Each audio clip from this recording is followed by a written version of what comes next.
الحمد لله رب العالمين والصلاة والسلام على أشرف الأنبياء والمرسلين وعلى آله وأصحابه ومن تبعهم بإحسان إلى يوم الدين. أما بعد، قال الله تعالى: أعوذ بالله من الشيطان الرجيم، بسم الله الرحمن الرحيم. إنا أنزلناه في ليلة القدر وما أدراك ما ليلة القدر. ليلة القدر خير من 1000 شهر. تنزل الملائكة والروح فيها بإذن ربهم من كل أمر. سلام هي حتى مطلع الفجر. سورۃ القدر. یقیناً ہم نے اس قرآن کو شب قدر میں نازل کیا، اور تمہیں کیا معلوم کہ شب قدر کیا ہے؟ شب قدر 1000 مہینے سے بہتر ہے۔ اس میں ہر کام کے لیے فرشتے اپنے رب کے حکم سے اترتے ہیں، اور یہ رات طلوع فجر تک سلامتی والی ہے۔ معزز بھائیو، آج کا ہمارا موضوع ہے آخری عشرہ اور لیلۃ القدر کی فضیلت، فضل العشر و لیلۃ القدر۔ آج ہم رمضان المبارک کے آخری عشرہ کے فضائل و مسائل بیان کریں گے۔ اگرچہ رمضان شروع سے آخر تک برکتوں اور رحمتوں کا مہینہ ہے، لیکن ان آخری 10 دنوں کی رمضان میں خاص طور پر اہمیت ہے، اور یہی وجہ ہے کہ رسول اللہ صلی اللہ علیہ وسلم ان آخری 10 دنوں میں خوب محنت و کوشش میں عبادت کرتے۔ صحیح بخاری و مسلم میں عائشہ رضی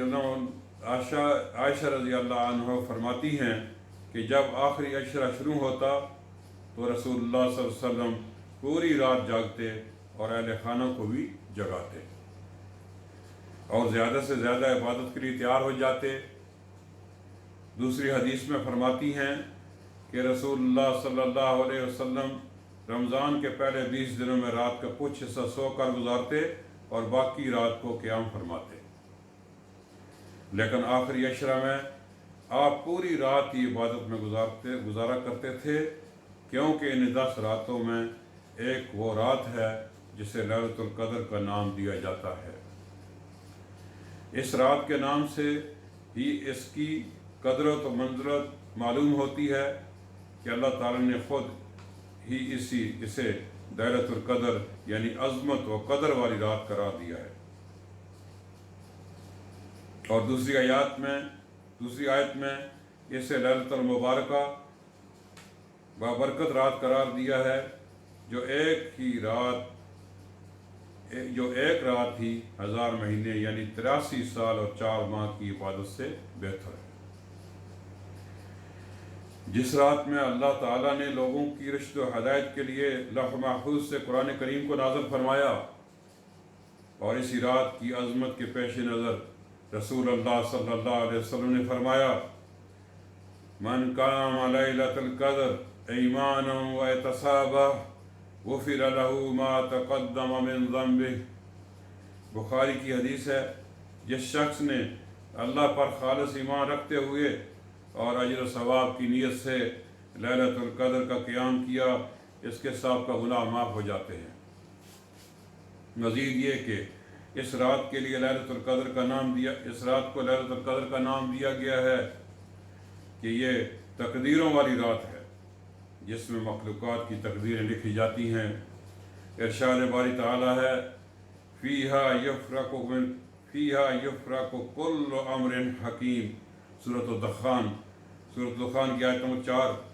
اسی رات میں ہر اہم کام کا فیصلہ کیا جاتا ہے۔ مخلوقات کی سال بھر کی تقدیریں لکھی جاتی ہیں، زندگی، موت، روزی کے فیصلے ہوتے ہیں، اور ہر آنے والی خوشی غمی مقدر کی جاتی ہے۔ اگر ہم اپنا مستقبل سنوارنے کی تمنا رکھتے ہیں اور آنے والے سال میں خوشیاں سعادتیں پانا چاہتے ہیں اور دنیا کے مصائب و آلام اور روزی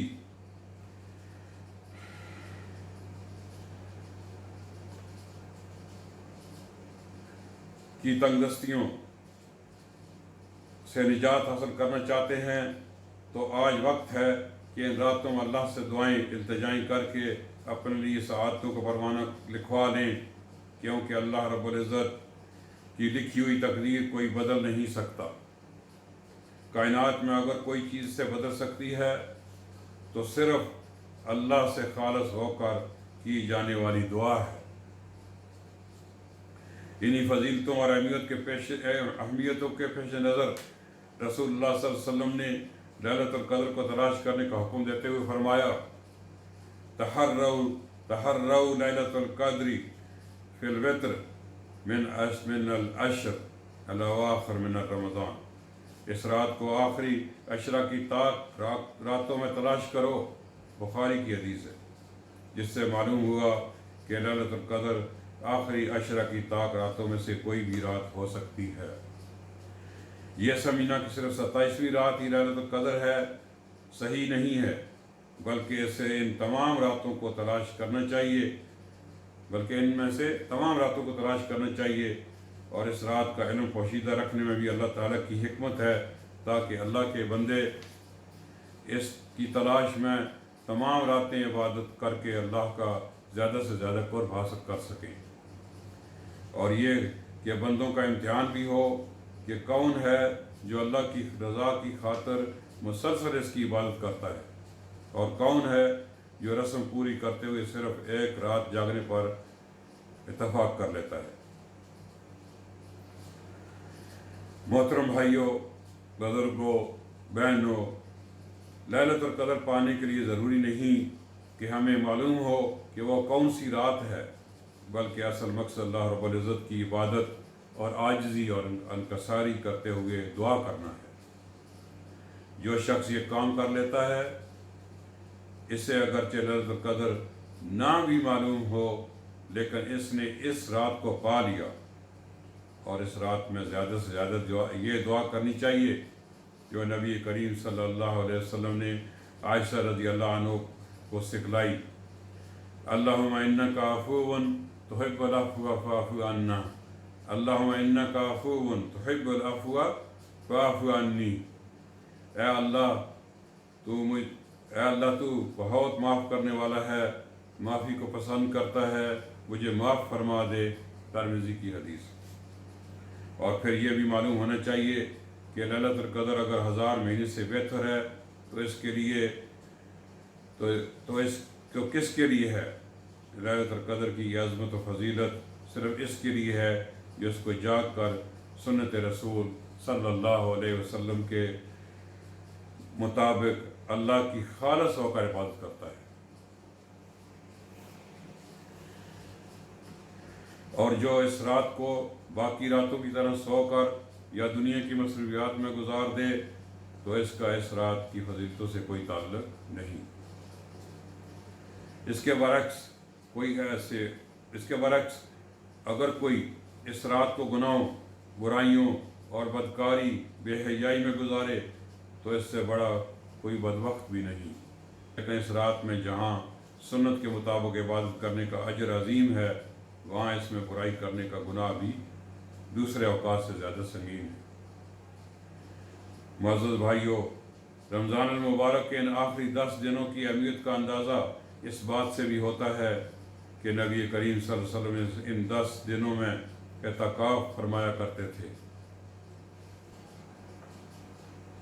جیسا کہ صحیح بخاری و مسلم میں عائشہ رضی اللہ عنہ سے روایت ہے کہ رسول اللہ صلی اللہ علیہ وسلم فوت ہونے تک رمضان کے آخری 10 دنوں اعتکاف کیا کرتے تھے۔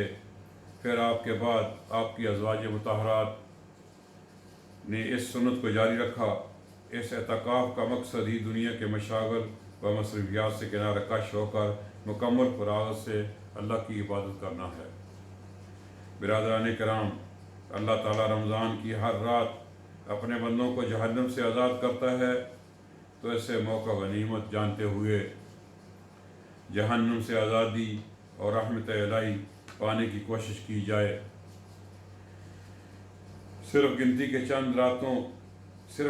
چند راتیں ہیں جو کہ شاید دوبارہ زندگی میں حاصل نہ ہو پائیں، اور اگر رمضان کے گزرے ہوئے دنوں میں جو کچھ حاصل نہیں کر پائے تو کم از کم ان دنوں میں اللہ تعالیٰ سے توبہ کر لیں، اپنے کیے ہوئے گناہوں پر ندامت کرتے ہوئے آئندہ کے لیے اپنی اصلاح کی سوچ و فکر کر لیں، کیونکہ اگر اس اندازے سے اللہ کی رحمتوں اور بخششوں کے دروازے کھلے ہوں اور فضائل و برکات کا موسم بہار ہو، اور پھر بھی جو شخص اللہ کی رحمتوں سے محروم رہ جائے اور توبہ استغفار کر کے اللہ کو راضی نہ کر سکے، تو اس سے بڑا کوئی بدبخت نہ ہوگا۔ اللہ تعالی ہم سبھی کو سچے دل سے توبہ تائب ہونے کی توفیق عطا فرمائے اور اپنی باقی زندگی قرآن و سنت کے طریقے پر گزارنے کی توفیق عطا فرمائے۔ وصلی اللہ وسلم علی نبینا محمد وعلی آلہ وصحبہ وسلم۔